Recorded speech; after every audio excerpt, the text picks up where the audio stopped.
लोग जोर डालते हैं, मगर सच्चाई ये है कि हम लोग का चलता उलता कुछ था नहीं। भारतीय जनता पार्टी वो पिछलगुआ नहीं होता है। जी जी जी।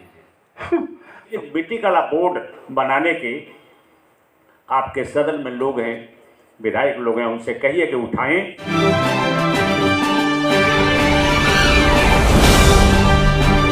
हमारे दिहाते मैडम आप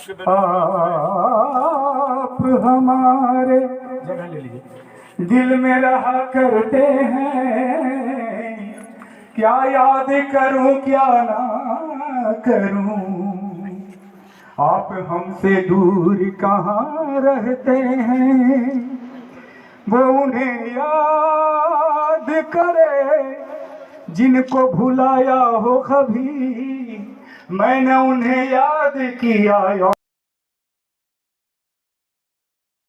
एक डेलीगेशन आप कहिएगा तो मैं आपके साथ रहूँगा, चूँकि मैं परिवार के सदस्य हूँ।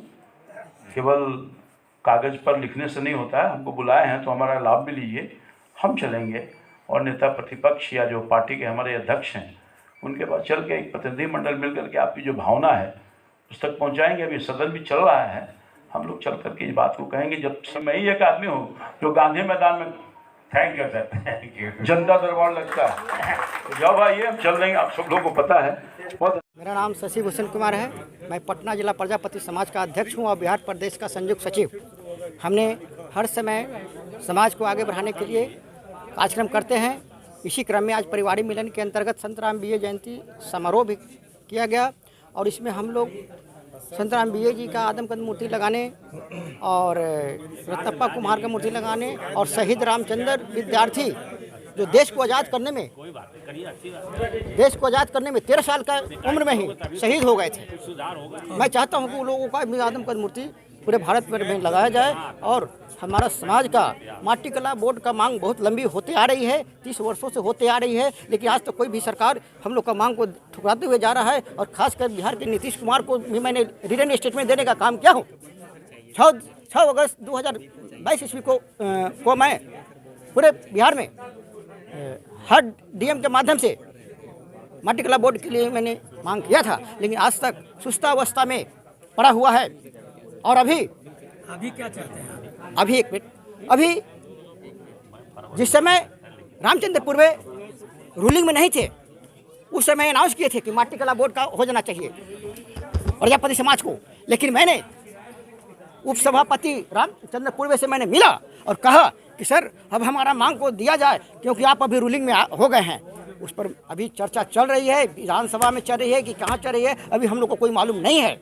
हम लोग के संगठन जो है 90 से ही चल रही है और 90 से ही कार्यरत है और इस संगठन के माध्यम से हम लोग पिछड़ा वर्ग 2 से पिछड़ा वर्ग 1 में कराया गया है और हम लोग अति पिछड़ा अनुसूचित जाति और माटी कला बोर्ड की लड़ाई अभी लड़ रहे हैं, लेकिन अभी तक कोई सरकार रोशनी देने का काम नहीं किया है।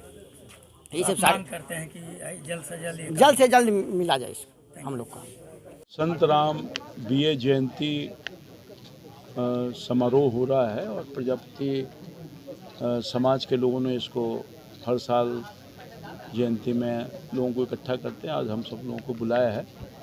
संत राम बीए साहब जो एक बहुत ही सम्मानित विभूति थे, आज हम सब लोग उनके को याद करके उनके बताए गए मार्ग पर चलने का संकल्प भी लिया है, ये जो प्रजापति समाज के लोगों ने। और सबसे बड़ी बात यह है कि इनके कुछ कठिनाइयाँ हैं और सबसे पहले तो ये है कि कई ऐसे इनके समाज के महापुरुष थे जिनको सम्मानित जो होना चाहिए था नहीं मिल सका। उनके इतिहास को लोग भूल गए, तो इन लोगों ने मांग किया है कि उनकी मूर्ति का स्थापना किया जाए। वो ये भी एक डिमांड है। डॉक्टर भीमराव अंबेडकर जो संविधान के निर्माता थे, उनके साथ सचिव के रूप में काम किया था। उनका नाम था रत्नप्पा कुमार। उनकी प्रतिमा का मांग कर रहे हैं लगाने का, बिल्कुल जायज़ मांग है। तो सरकार से मैं आग्रह करूंगा कि राज्य सरकार, यहाँ के माननीय मुख्यमंत्री जी जो लगातार 18 वर्षों से हैं और सब लोगों ने उनके ऊपर विश्वास किया है तो उनको चाहिए, ये पहले भी मांग रख चुके हैं कि साहब इनका एक मूर्ति कोई उचित स्थान पर बनाने का काम किया जाए और सम्मानित करने का काम किया जाए। दूसरी बात यह है कि इनके आर्थिक विकास के लिए, इनके रोजगार को वृद्धि करने के लिए एक मांग है माटी कला बोर्ड के निर्माण हो, ताकि वो स्टडी करे और कैसे इनका जीवन सुखमय हो सके, क्योंकि बहुत बड़ी आबादी इससे प्रभावित हो रही है। और पुराने ज़माने का जो व्यवस्था था कि चाक पर लोग चला करके बर्तन वर्तन का वो करते थे, बना करके अपनी जीविका उत्पादन करते थे। आज भी समाज में इतनी बड़ी आबादी है, आज भी हमको लगता है कि 80% लोग हैं जिनके छत पर, जिनके सर पर छत नहीं है, कपड़ा पहनने को कपड़ा नहीं है, बच्चों को पढ़ने की व्यवस्था नहीं है। तो उनके उत्थान के लिए अगर ये कुछ सरकार प्रयास करे तो अच्छा होगा। तो इन लोगों का डिमांड ये भी है, हम इन सब चीज़ों को लेकर के इनका आवेदन पत्र मांगा है। जो राज्य सरकार से संबंधित है राज्य सरकार को, और जो भारत सरकार से संबंधित है भारत सरकार को निश्चित तौर पर अपने तरफ से ध्यान आकृष्ट करेंगे, ताकि इनका जो इतनी बड़ी समाज है, लाखों के तादाद में है, उनका जीवन सहज हो सके और उनके बाल बच्चे की परवरिश ठीक से हो सके, रोजी रोजगार मिल सके, पढ़ाई लिखाई हो सके।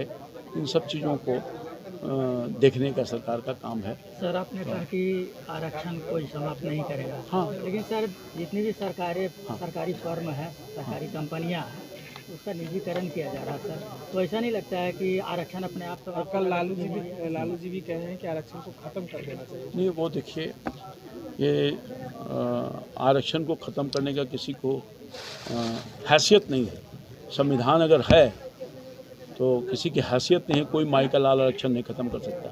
ये लोग पॉलिटिकल बेनिफिट के लिए लोगों को इमोशनल ब्लैकमेल करके अपने वोट बैंक की राजनीति कर रहे हैं। ये तो 90 से बोल रहे हैं कि ख़त्म हो जाएगा, ख़त्म हो जाएगा। भारतीय जनता पार्टी ख़त्म कर दी, कहाँ ख़त्म की? ये आरक्षण को बढ़ाने वाली पार्टी है, आरक्षण ख़त्म वाली पार्टी नहीं है। कई बार इन्होंने कहा ये इशू में जब इलेक्शन आता है आरक्षण का मुद्दा उठा देते हैं। तो वैसे लोगों को जो अपने परिवार से बाहर निकल ही नहीं सकते हैं, उनको इन लोगों की क्या चिंता है भाई? उनको तो जीना अपने लिए और मरना अपने लिए। कुछ पार्टियां हैं वो अपने तक सीमित है। कितना काम कर दिया, आज तो सरकार में है, पहले भी सरकार में थे, कितना इन लोगों के उत्थान के लिए काम किया। मैं पूछना चाहता हूँ, जो गरीब तबके के लोग हैं और प्रजापति समाज या जो भी पिछड़ा अति पिछड़ा शेड्यूल टाइप के लिए कौन कौन से काम किया है बता देवे। उनके जीवन को ऊंचा उठाने के लिए कौन कौन सा काम, कहाँ नौकरी दे रहे हैं? 10 लाख की नौकरी की बात की गई, कहाँ मिल रहा, कितने लाख को निर्णय होता है। एक दिन पहले समाचार पत्र में आता है कि कल हम ये काम करेंगे, नौकरी के लिए बहाली करेंगे, और जब नेक्स्ट एक कैबिनेट की बैठक होती है तो वो एजेंडा से गायब रहता है। तो ये कब तक धोखा दीजिएगा, कब तक दुकान चलाइएगा? अब लोग जाग चुका है, अब लोगों को समझ आ गई है, बहुत लोग तक नहीं ठग सकते। और इस देश का जो प्रधानमंत्री है, सौभाग्य की बात है, अति पिछड़ा समाज का, गरीब परिवार का है, जिसने पीड़ा को, दर्द को देखा है, समझा है और मुझे 9 साल में काम करने का काम कर रहा है। हमारी पार्टी में सबसे अधिक पिछड़ा, अति पिछड़ा, दलित, शोषित, इनका प्रतिनिधित्व है। सरकार में, एमएलए में, एमपी में, एमएलसी में, सब जगह है।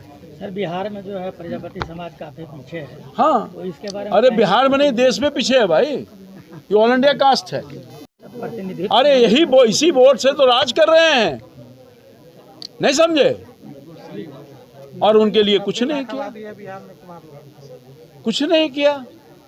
कहाँ किया, बता दीजिए क्या किया? एगो छोटा सा झुंझुना थमा दिया, वो बजाते रहिए, बजाते रहिए। उसके अलावा ठीक है, आपने कुछ किया है तो बहुत कुछ दिया है। ये अति पिछड़ा समाज का लोग, आपने अगर 1 पैसा किया है तो इन्होंने 100 पैसा देने का काम किया है। उसके आगे सोचिए, सोचिए इनके उत्थान के लिए, इनके बच्चों के भविष्य के निर्माण के लिए, इनके पढ़ाई के लिए, इनके लिखाई के लिए, इनके घर मकान के लिए, इनके समाज को प्रतिष्ठा अर्पण करने के लिए, ताकि ये भी मुख्य धारा में जुड़ने का काम कर सके। आज़ादी के आंदोलन में क्या इन लोगों का, जो अति पिछड़ा समाज का लोग है, प्रजापति समाज का लोग, इसका कोई योगदान नहीं है? इन लगेगा कि हाँ हमारे लिए कुछ किया है, केवल ठगिएगा। अब नहीं कोई ठगाएगा, परिवर्तन हो चुका है। बहुत दिन तक ये बिजनेस नहीं चलने वाली है। वोट आया, आरक्षण खत्म। कह भाई कह के सरकार बने वो भाई, अब जो करेगा उसको मिलेगा। अब वो जमाना चला गया, जो नहीं करेगा उसको उखाड़ कर जनता फेंक देगी। वीडियो को लाइक करें, शेयर करें, सब्सक्राइब करें और तमाम तरह की खबरों से जुड़ने के लिए बेल आइकन को जरूर दबाएं। धन्यवाद।